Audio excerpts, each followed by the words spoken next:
I don't know ये बताना legal होगा या नहीं, लेकिन मैं अभी पिछले कुछ टाइम से एसएससी जीडी के बहुत सारे प्रीवियस ईयर मॉक्स लगा रहा था। एंड जितने भी प्रीवियस ईयर मॉक मैंने देखे, देखने के बाद मुझे इंस्टेंटली एक चीज रियलाइज हुआ कि सारे प्रीवियस ईयर में एक दो क्वेश्चन नहीं, लगभग 20 के 20 क्वेश्चन जो होते हैं वो रिपीटेड रहते हैं, बस डिजिट चेंज रहते हैं, हर साल वही क्वेश्चन पूछते हैं, बस थोड़ा सा स्लाइड चेंजेस आते हैं। जैसे कि फॉर एग्जांपल मैं बताता हूँ, ये क्वेश्चन देखो, इसमें जो 11वां नंबर क्वेश्चन है, 6 people are sitting around a circular table, मतलब कि 6 पीपल है जो कि एक टेबल पे बैठे हुए सेंटर की तरफ करके, और ये सारे इसमें ये प्लेस पूछता है कि इसके जैसे कि प्रिया के इंटरमीडिएट लेफ्ट में कौन होगा। ये क्वेश्चन पहले बताता हूँ 2022 में, ये ऑफिशियल पेपर है इसका, ये मेरे आंसर की निकाला है, तो 2022 में ये पूछा गया है। ठीक है, अब देखते हैं 2021 का पेपर।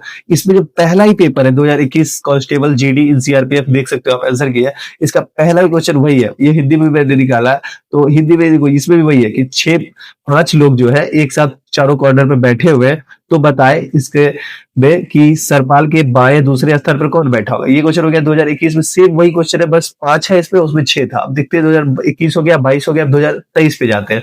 ये 2023 का पेपर है, इसमें आप देखो, इसमें वही है, इसमें कितना हो गया, उसमें 6 था, फिर 5 था, इसमें 7 है, 7 पीपल बैठा हुआ है, LMNRUPQ स्ट्रेट लाइन में। इसमें ये सेंटर ये गोल वाला नहीं है, इसमें स्ट्रेट लाइन में। कॉन्सेप्ट वही है, क्वेश्चन वही है, बस थोड़ा सा स्लाइड डिफरेंस आ गया।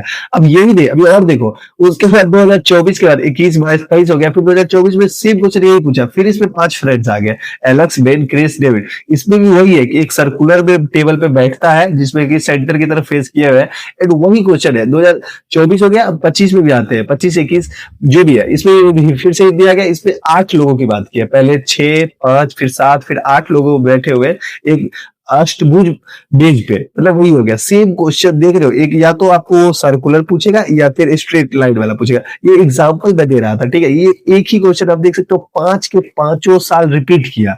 अगर ये बच्चा ये क्वेश्चन एक बार भी पढ़ के जाता है, मतलब अच्छा से रिवाइज करके जाता है, मतलब एक क्वेश्चन, तो इसके 2 मार्क्स तो पक्के हैं। इसलिए बोलते हैं कि एसएससी जीडी में जो भी रीजनिंग होते हैं फुल में फुल मार्क्स सभी लेके आते हैं। क्यों? अबे कुछ भी अलग है ही नहीं। देखो, एसएससी जीडी एक ऐसा एग्जाम है जो कि आपको मैं बता दूं, ये कांस्टेबल लेवल का एग्जाम है, यानी कि इसमें आपको बहुत ही ज्यादा इंटेलिजेंट लोगों को हायर नहीं करना, कांस्टेबल को हायर करना, मतलब जो कि एक परिश्रमी, एक मेहनती, एक डिसिप्लिन बंदा हो, बस उसको हायर करना है। तो वो ज्यादा हार्ड क्वेश्चन नहीं पूछने वाला, वो बस ऐसे क्वेश्चन पूछेगा जिसकी प्रैक्टिस 1000 बार बच्चे ने कर रखी है, जिसको एक बार देखने के बाद वो बच्चा तुरंत सॉल्व कर सकता है, बस दैट्स इट। उनको वैसा ही बच्चा चाहिए। तो क्वेश्चन बहुत एडवांस लेवल के नहीं आते, ये आप सीजीएल की तैयारी नहीं कर रहे हो, उनको ऑफिसर लेवल का बंदा नहीं चाहिए, एसओ नहीं चाहिए, उसको एक कांस्टेबल चाहिए। तो आप ये बच्चे रियलाइज नहीं कर पाते कि ज्यादा नहीं पढ़ना, डीप नहीं घुसना है, इसमें जो प्रीवियस ईयर के एकदम कॉन्सेप्ट है उसको अगर अच्छे से रिवाइज करके रट के या तो कुछ भी करके चला गया, वो छोड़ के आएगा। मैं बता रहा हूँ, जो भी बच्चे, इसलिए आपने देखा होगा कि फर्स्ट अटेम्प्ट में जिनका नहीं निकलता वो सेकंड अटेम्प्ट में यार 1 ले आते हैं एसएससी जीडी में, क्योंकि उनको पता चल जाता है कि अबे यार ये तो प्रीवियस ईयर ही पूछ रहा है सब में। आपने जितने भी प्रीवियस ईयर वाले बच्चे को देखा होगा, मतलब जो कि एसएससी जीडी में प्रीवियस ईयर में बहुत अच्छा रैंक नहीं कर पाए या फिर नहीं निकाल पाए, वो नेक्स्ट में AR1 लेके आते हैं। आप पिछले AR1 को देखो या उससे पिछले वाले को देखो, सब वही बोलते हैं पहली बार मेरा नहीं निकला, दूसरी बार किया तो मैंने इतना ले आया। तो क्यों लाया, उसके पीछे कहीं समझे। तो ये अभी आपको मैं बताया, बट इसके आगे अब ये एग्जैक्ट मैं बताता हूँ कि क्या क्या 20 रीजनिंग के क्वेश्चंस है जो कि एग्जैक्टली पूछते हुए और पूछे गए प्रीवियस 4-5 सालों में, और यही 2026 का जो एग्जाम होगा उसमें भी पूछा जाएगा। तो इसका मैंने एक एनालिसिस बनाया ये पेज पे, बट मैंने आपको पीपीटी पे बना के बताता हूँ एग्जैक्टली क्या क्या पूछता है रीजनिंग में, या फिर आप बोल सकते हो मैथ, हिंदी या फिर इंग्लिश, जो भी सब्जेक्ट, हिंदी इंग्लिश दोनों में से एक ही चूज करना होता है, तो ये या हिंदी लो या इंग्लिश लो। ठीक है, मैं इंग्लिश दे रखा हूँ। अभी आपको मैं बताता हूँ, अब क्या ही मैं दोबारा करूं, मैं आपको इसी में बताता हूँ। पहला एक क्वेश्चन तो हमेशा आएगा जो कि ये 6 friend sitting in a circular, या फिर एक स्ट्रेट लाइन पे बैठे हुए, और इसके इमीडिएट लेफ्ट में, इमीडिएट राइट में कौन होगा, या फिर थर्ड लेफ्ट में कौन होगा, थर्ड राइट में कौन होगा।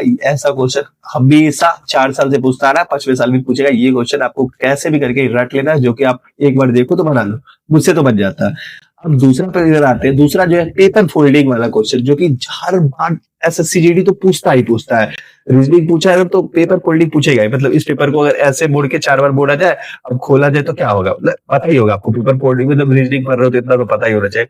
तीसरा स्टेटमेंट एंड कंक्लूजन वाला जरूर से जरूर देगा। स्टेटमेंट कंक्लूजन मतलब कि all red are black, all black are green, तो कंक्लूजन में दे देगा कि some green are red, true और फॉल्स, या फिर ये देगा कि statement A is correct, statement B is correct, both are correct, neither are correct. ये क्वेश्चन भी डेफिनेटली आता ही है, मैं प्रीवियस जितने बॉक्स सॉल्व किया उस सब में सब ये क्वेश्चन तो रहता ही है, ठीक है। अब आते हैं वेन डायग्राम। वेन डायग्राम का क्वेश्चन जरूर रहेगा, जैसे कि रहेगा क्रिकेट प्लेयर और एक रहेगा हॉकी, तो इसमें सेलेक्ट करना है वेन डायग्राम वाला। तो ये भी बहुत इजी है और ये भी हमेशा ही पूछता है। एक और मेन है जो कि कोडिंग डिकोडिंग से, कोडिंग डिकोडिंग ये है कि मतलब कि जैसे लेटर का कोडिंग रहता है कि रिवर्स कोडिंग, या फिर जैसे कि 10 का क्या होता है जे, 9 का क्या होता है आई, ये वाला आपको रट के जाना है, ये आएगा ही। ये डायरेक्टली ऐसे नहीं आएगा, लेकिन ये आएगा जैसे कि कैसे आपको समझाओ, जैसे कि नाम हो गया, जैसे कि तो आई का कोडिंग क्या होगा, टी का 20 होता है, ओ का 15 होता है, वाई का 24 होता है। ऐसे आपको ये याद रखना है, ये पूछ सकता है, ये थोड़ा आगे पीछे घुमा के भी पूछ सकता है। ये आपसे कोडिंग कोडिंग पढ़ना है बस चैप्टर भाई, मैं कितना एक्सप्लेन करूं।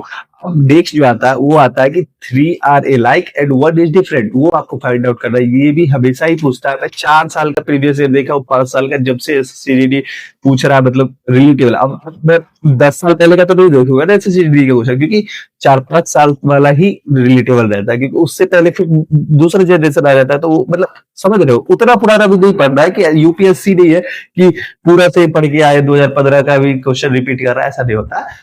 कोरोना के बाद वाला जितना पेपर है वो सारा रिपीट हो रहा है, तो मुझे ये पैटर्न सही लग रहा है। जब तक क्या पता अभी भी रिपीट हो, क्या पता नहीं होगा ये रिपीट, मुझे लगता है। तो आपको ये बता दिया मैंने। अब नेक्स्ट है एक डाइस वाला क्वेश्चन, तो जरूरी आएगा कि डाइस एक रहेगा, इसमें ये फेस है तो इसके अपोजिट फेस कौन होगा, ये क्वेश्चन डेफिनेटली आएगा। उसके बाद 9 नंबर क्वेश्चन जो रहेगा वो रहेगा कि साइन इंटरचेंज करके इक्वेशन को इक्वल करना है, कि प्लस और माइनस को इंटरचेंज करे या फिर गुना और डिवाइड को इंटरचेंज करे, जो कि इक्वेशन को करेक्ट कर देगा। तो ये क्वेश्चन भी डेफिनेटली आएगा। अब अगर देखते हैं 10वां नंबर क्वेश्चन में भी हो सकता है कि आपको एक सीरीज जो रहेगा उसको कंप्लीट करना रहेगा, जैसे कि एक में रहेगा 4 लाइन, फिर 3 लाइन हो जाएगा, फिर 2 लाइन हो जाएगा, फिर 1 लाइन हो जाएगा, तो नेक्स्ट में क्या होगा। तो ये वाला क्वेश्चन डेफिनेटली आता है, अगर आपने पढ़ा होगा तो आपको पता होगा कि ये हमेशा ही रहता है, ठीक है। अब आता है फिल इन द ब्लैंक्स वाला भी रहता है। फिल इन द ब्लैंक्स इसका मतलब क्या रहता है, जैसे ए बी सी डी, फिर A B C D start हो जाता है, तो उसपे एक दो ब्लैंक दे देता है और सी के जगह पे क्या होगा ये पूछता है, पता ही होगा। मिरर इमेज तो डेफिनेटली देता है हमेशा, इस बार भी मिरर इमेज देगा और अगले बार भी दिया था, तो ये हमेशा याद रखो।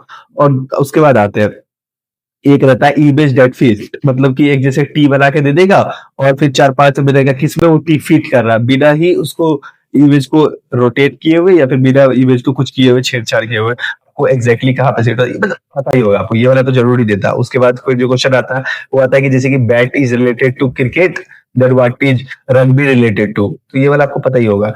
उसके बाद सीरीज अरेंजमेंट भी आ जाता है। सीरीज अरेंजमेंट यानी कि बोल सकते हो, आपको पता है सीरीज अरेंजमेंट, आप पढ़ सकते हो जाके, ये डेफिनेटली आता है। मैं प्रीवियस ईयर मतलब 5 साल का जो एनालाइज करके बता रहा हूँ, कुछ भी ऐसे ही नहीं बोल रहा हूँ, ठीक है। तो ये आ जाएगा। उसके बाद ब्लड रिलेशन का जरूर आएगा कि star represent father, A star B, मतलब A is the father of B.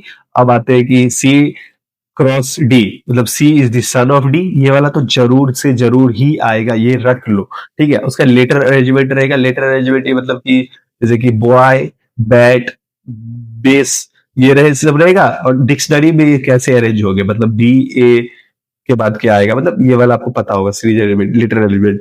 और उसके बाद जो 19 को जो मैंने बता दिया कि ऐसे क्वेश्चन रहेंगे ही रहेंगे, क्योंकि 4 साल से यही 19 रीजनिंग में रह रहे हैं। 20वां क्वेश्चन मैं अनप्रेडिक्टेबल रखूंगा, क्योंकि हर बार मैंने देखा या तो एक टाइप के क्वेश्चन 2 बार पूछता है, मतलब रिपीट करता है 20वां में,